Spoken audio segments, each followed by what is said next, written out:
Have you ever noticed that the moment you begin to grow, really grow, something shifts in the people around you? They won't say it directly, but it shows. In the awkward silence after you speak your truth. In the subtle sarcasm when you choose differently. In the quiet discomfort when you stop seeking their approval. That's not your imagination. That's the price of change, because your growth forces others to confront their stagnation. And very few people are ready for that. We are wired for comfort, for routine, for sameness. So when you begin to question old beliefs, when you start saying no instead of yes, when you stop living on autopilot, you become a disruption. Your evolution threatens the emotional homeostasis of the group. You don't even need to say anything. Your energy, the way you carry yourself, is enough. Growth, real growth, isn't just an internal shift. It's a confrontation with everything and everyone who benefited from the old version of you. You stop laughing at jokes you no longer find funny. You stop tolerating conversations that drain you. You stop showing up to be who they expect. And that threatens people who never dared to change. You do not become strong by avoiding pain. You become strong by walking straight into it. Nietzsche said, "You must have chaos within you to give birth to a dancing star." That's not metaphor. It's instruction, because there's no transformation without a breakdown. No peace without first facing the storm. Strength is not built in moments of ease. It is forged when you are shattered, when you're left with nothing but your will to rebuild. That's when your real power shows up. It happens in the moments no one sees. When you cry alone and still choose to get up the next day. When you are broken but refuse to stay that way. When your soul is bleeding and yet you still rise. That's where your true mind is born. To live without illusion means to create your own meaning, your own rules, your own standards. Not because someone said so, but because you said so. It is a terrifying power, but it is also the root of all mental strength. When no one is coming to save you, you stop waiting, you start building. That's where the shift happens. From victim to creator, from follower to force. You realize you are both the storm and the shelter, both the architect and the raw stone. You hold the pen now, and no one else gets to write your story.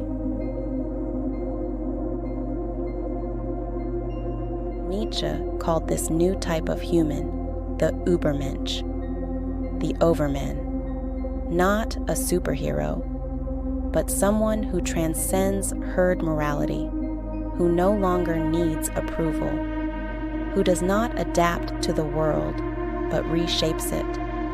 The Overman doesn't ask, "Is this allowed?" She asks, "Is this worthy of me?"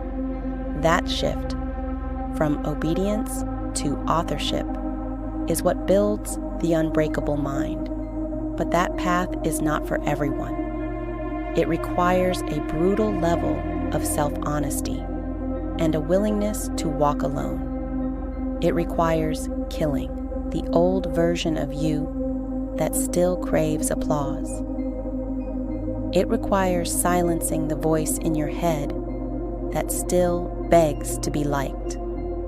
Because the Overman is not liked. She is respected, feared, and most of all, free.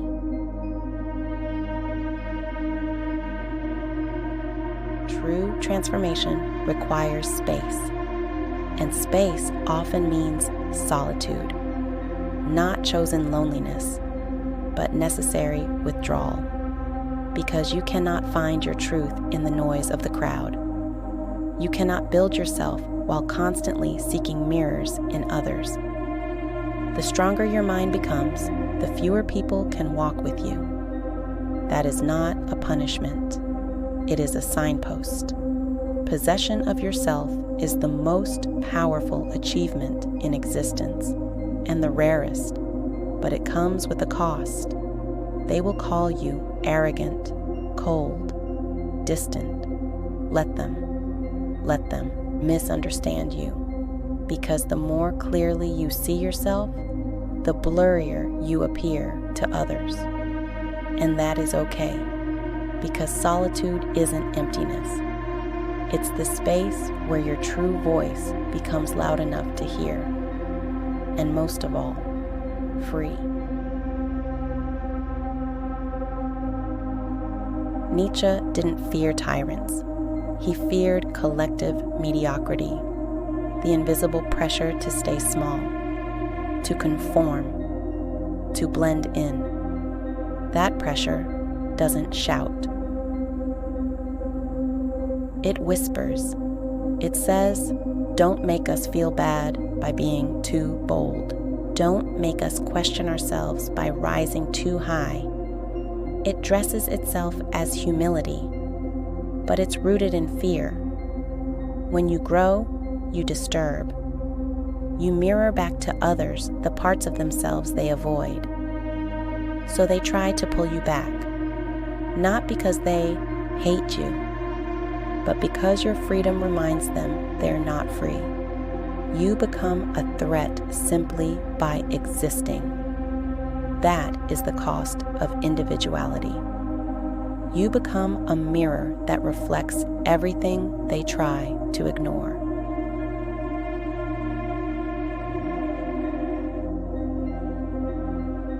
To walk this path, you need tools, not armor made of steel, but weapons made of clarity, self-trust, emotional discipline, radical self-awareness. These are not things you buy. These are things you earn, in silence, in hardship, in nights no one sees. You stop needing motivation. You become the fire. You learn to regulate your emotions, not run from them. You learn to sit with discomfort, not numb it. You learn to act with intention, not reaction. These are your weapons, and they are more powerful than anything the world can throw at you.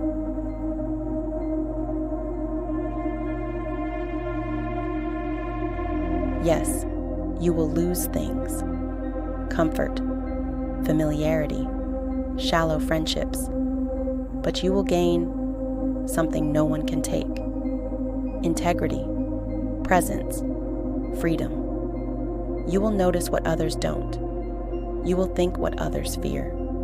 You will carry a kind of stillness that makes the world pay attention, because your existence becomes a statement. I cannot be bent, and that, in this world, is a revolution. You will not need to shout to be heard. Your silence will echo louder than their noise. You will not need to prove anything. Your presence will be proof, and in that state, you are free. If you're still watching, you're not here by accident. Something inside you is already shifting, and the world is not ready for who you're becoming. Good. Let it be unready. Let it resist. You don't need permission to rise. Become unbreakable.